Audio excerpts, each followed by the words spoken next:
Hello again, Hello again, traders. Right, I posted a chart yesterday on Twitter, and it's a gold weekly chart, and I've made some notes on it, which I'll read through, and I'll try to explain the point I was trying to make on the actual tweet.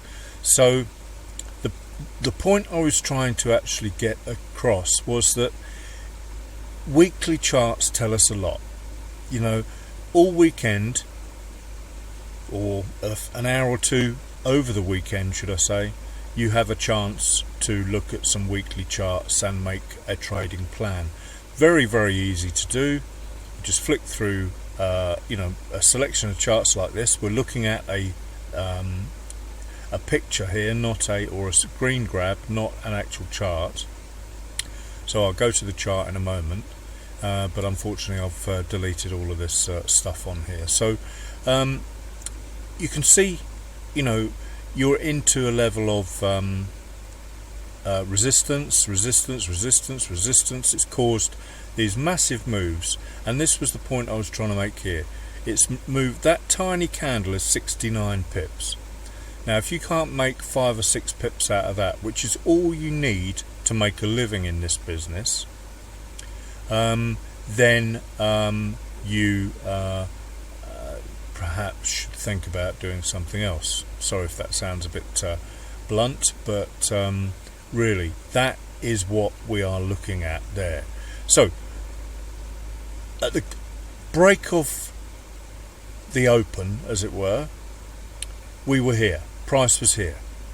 We didn't gap. Gaps do complicate things a little, and I don't want to get into gaps, but we started to turn red, and I didn't really want to get into the actual nuts and bolts of the actual reversal. I posted charts explaining what I look for, but all I want to do is concentrate on looking at a weekly chart, finding a trade. You could open perhaps a demo. If you're a day trader and you trade 5 or 7 days a week, whatever, then just open a separate account for weekly trades. I've done this myself. I like to practice what I preach, as it were. I've done it in the past, and it is a very good way to develop discipline. And when I say in the past, I mean a long time, when I used to study weekly charts at depth. But I hadn't had a eureka moment. Then I was looking here and there and seeing if we had a descending trend line, ascending trend line, all that. All I'm looking at is this and whatever's to the left, and then seeing if we might have a chance of a reversal. We can clearly see this is bullish. But as I said, that's a 69 pip, or in fact it was 74 pips. It moved even further down after in the time it took me to create this chart, and I didn't even notice that. So it moved another 5 pips to the downside in the time it took me to produce this chart. So let's have a look. So many new weekly candles with tails. So what I'm trying to say there is, all of these tails, this was a weekly close. Without going into the nuts and bolts of that went straight into resistance, that one there. So this may well have, and I should think it probably did, pulled back down like that and then went up. So that was actually probably about 3 times that move. So that was probably 210 rather. A 210 pip move before it perhaps turned green. This could turn green, and this is another reason I wanted to make this video. This red bar could be exactly like that one at the end of the week, but we're not worried about that. All I'm worried about is catching that tail, and that's the point I was trying to make. Look at all those bars with tails. Look at that tail on that one there. That's the weekly close. It opened, and it's highly likely that it created a tail. If it didn't, it doesn't matter. We wouldn't have got in the trade if it hadn't given us a trigger to the downside. And that's why I had to make this video, because I think plenty miss the point. All I'm concerned about is the weekly close, where it is, and why and how you can trade it. There's another way of looking at this one here. This could easily have gone up first and then created a massive down move. And how can we work out where it might stop? Easy. All of these levels here, that's support, the bottom wick there, that's support, the wick there. Where did it revert or tested old support, see if it would act as resistance. In this instance it did act as resistance, it's pushed the price down. So this one may have looked like a big green candle at some stage in the week, hit those levels and then reversed. That's what I mean about looking on the left hand side. This one may well have gone up and tested these levels, so it was green before it made this tail. Doesn't matter. The point is, at that point there, you are aware that you've stopped at this what I call a flip zone, where all the bars have pushed up, come back, pushed up, come back, pushed up, come back, pushed up, come back. That it did just break that flip zone, so it's broken that significant area. I can't draw the line on here because I'm not looking at the actual chart. And it may well have come down first and gone up, or it's gone up and tested that level and come down. So that's the point I was trying to make. So many weekly candles with tails, every one of these. Why did that one stop where it did? Well, we can draw a flip zone there. So it may well have pushed down, then pushed up and tested this area again. I'm not interested, but look at that move. That move is massive. That move there is 100 pips down, I'm talking about, and that's 150 pips up. I'm gauging it by this. In fact, that would have been 200 and easily 3 times that, so that's about a 300 pip wick up to the upside. No surprises there, it's a weekly bar, and then that's probably 150 pips to the downside.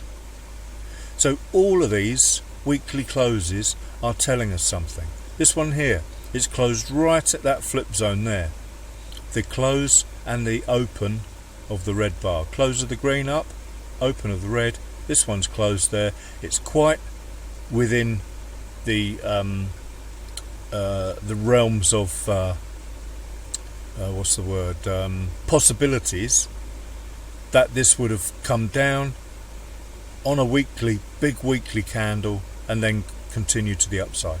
So this is what I'm talking about. These are really high probability reversal opportunities, and just do your homework at the weekends.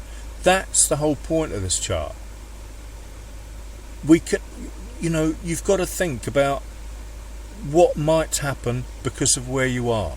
It's as simple as that. You don't have to do all these 2-1-2 reversals, 2B reversals, 3 candle reversals, although all of these are high probability. I'm not knocking the strat at all, but you can simplify it to looking at a candle, one candle, where is it, what might happen on Monday morning in the Asian session. I now, because I go to sleep quite early, I now set my alarm for 1 or 2 in the morning. So, in the UK, drop off at 10 PM and then wake up at 2 AM, take a trade, and I can do what I want for the next 24 hours. Go back to sleep, chill out all day, go to the beach, whatever. That's my day's work done at 2 AM. So, you've got to remember 10 PM UK is when the market's open. 11 PM gold, it's an hour different. It might just be a broker thing, but I think it is a multi-broker. And then, you're going to get messing around, so you have to spend your own time. Someone mentioned this on Twitter just recently. You've got to do the work. You've got to do 6 months, a year, whatever it takes, of 2 AM calls after 3 or 4 hours kip. That's what this job takes. And no matter how much money you're prepared to spend, sorry I'm preaching a bit now, but it's the truth, how much money you're prepared to spend with a mentor or a live room or anyone that's trying to flog you something online, you will not be able to bypass the 5 or maybe even 10 years it takes you to train yourself to be a better trader. Discipline and patience. No one can sell you that, teach you that. Only you can do that. And these weekly bars, just a bit of work at the weekend, bit of planning. You know, this. I had about a dozen charts I was looking at, and Aussie related charts, actually, oddly enough, because there were a lot of big bars on Aussie, and Aussie being a commodity and quite closely related to gold, Aussie dollars were all looking at potential reversals as well. So sadly this Monday was a bank holiday Monday in the US, Labor Day, meant the markets were a bit strange, but we still got a 70 pip move on gold, good old gold. DAX again moved well above its 5-day average daily range, so there were trades, multiple trades to be had for us FX and index traders.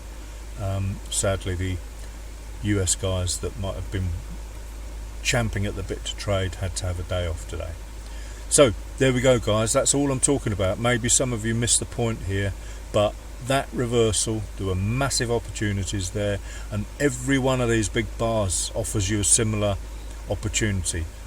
Why did this close here? This big wick here at all these levels suggests to me that they've tested this level, buyers have come in. That is an 80 or 90 pip move when you compare it to that.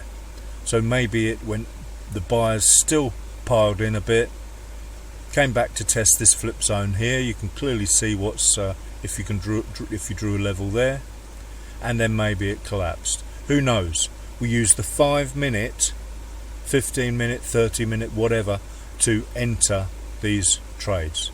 There are support and resistance levels. I'm not going to go into that, it gets too technical.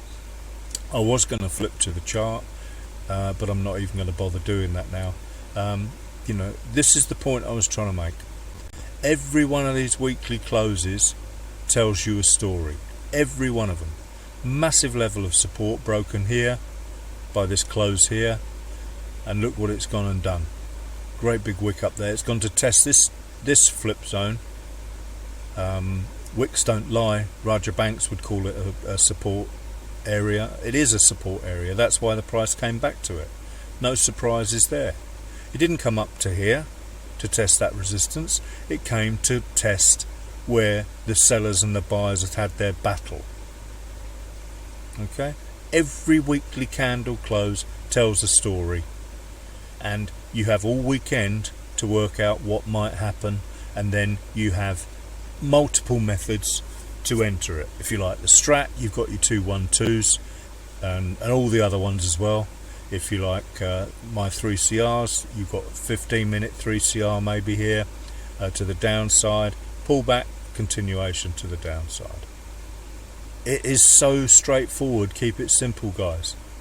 Thanks for watching. Have a great day.